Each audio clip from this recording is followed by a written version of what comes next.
Hi people! Again, it's Jules. I just am returning and reporting. Heck yes. So it's January 25th? No, it is the 24th. It is my sister's birthday. Happy birthday! So I'm returning and reporting. So this last week I have posted every day a workout that I've done of DDP. Success! So the first couple days, like maybe first 1, 2, 3 days, I was like, yeah, I have got this. I mean, I could visualize, my skinny self, I don't know, climbing Mount Everest. Like I still had the hope in my mind. And by about day 4, I was like, oh, ow, my shoulder hurts. Because I have some injuries in my shoulder. And like, I was like, oh, my feet hurt. I just feel old. Like, I just feel old. Anyways, started having those thoughts, but I still got up at 5 and I did it. I did it. And then on day 5, my brain, I was in bed and it just started ticking off all these like negative thoughts, like, well, I don't know if they're negative, but disruptive to my goals. Like, oh, your bed is so comforting, like, and so soft and squishy and just so warm. Curse that bed. Anyways, but some really solid negative icky thoughts, like, why are you even trying? What good is happening? What's coming of this? Like, you're just joking yourself. Like, you will always be fat. You've always been fat. You've always been the chubby funny girl. So why don't you just sleep in? You have 10 hours to work at work, so you need those sweet Z's, And I was like, I've made a commitment. So I got up and I did chair force, one of the several workouts. And I think it was the 20-minute one. Anyways, there's this stretch that happens. And all the while I was like, my heart wasn't in it. Couldn't see my skinny self anymore. There's a stretch where your chair force is obviously you're sitting on a chair. One of the negative thoughts is like, really? A chair? You're doing yoga on a chair? How is this helping you? Anyways, so you're sitting on a chair and you bend over to like put your arms in front of you, this really good stretch. And you tuck your head between your shoulders. Anyways, while it was happening, I hear this. I was like, what part of my body just did that? Oh, it was my shoulder. It's been a long time since I've moved my body like this. And I was like, just don't make any sudden movements. Maybe something like, maybe I injured myself. Like, oh. Anyways, I sat back up and I was like, I don't feel that pain, that constant like ache. It went away. And I was so like surprised and excited because it answered my negative thinking from that morning. It was such a blessing. It's not 100% better, but I feel like something got put back into place and I don't have as much pain anymore. Blessing. Huge blessing. So I'm going to stick to it, come back and report next week. But my challenge for next week is I'm going to, DDP, part of his program is that he kind of gives you assignments.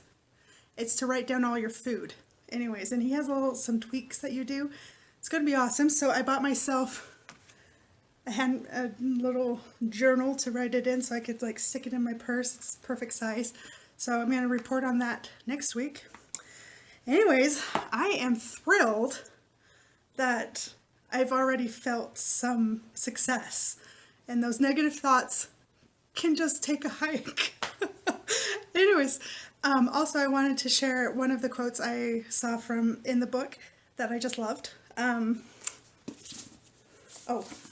I drew on it. I draw on things. Okay, so this is his book, Positively Unstoppable. DDP's wise book. And the quote, you like my sticky note? My quote is, whether you think you can or think you can't, you're right. I borrowed that line from Henry Ford, but what the hell did he ever do besides change the world? He also knew a thing or two about overcoming long gods. When you summon the confidence to say, I can, you'll be well on your way toward owning it. Isn't that great? That's great, huh? Anyways, I'm enjoying reading the book. Oh, I was going to do a little bonus content. You want us to have a bonus content? About a year ago, I went to FanX, which is a Salt Lake City, Utah Comic-Con-ish event. And I love getting my geek on. I really do. It's really a lot of fun. Zachary Levi was going to be there. I don't often fangirl. I'm already awkward. I don't want to take my awkwardness to the next level by fangirling on somebody. It just... but I did allow myself this one fangirl thing. So I bought a Funko Pop of Shazam because it just had recently come out and I just love the movie. So I got this Funko Pop and I was like, I'm going to have him sign it. I'm going to pay this guy to squiggle on a box and it's going to be great. So I went and stood in line and I was one of the first people in line. And I was like, okay, cool. This will be over in like half an hour. I can like get this fangirl out of my blood and be done.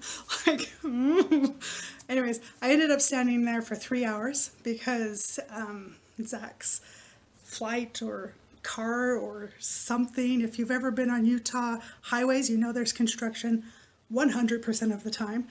So he was 3 hours late. And I had this time to talk to the people in line with me.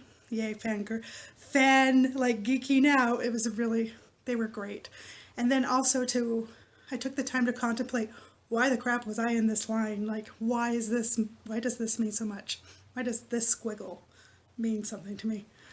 So, going back to my other video, I was contemplating what Zachary has given to me in my life.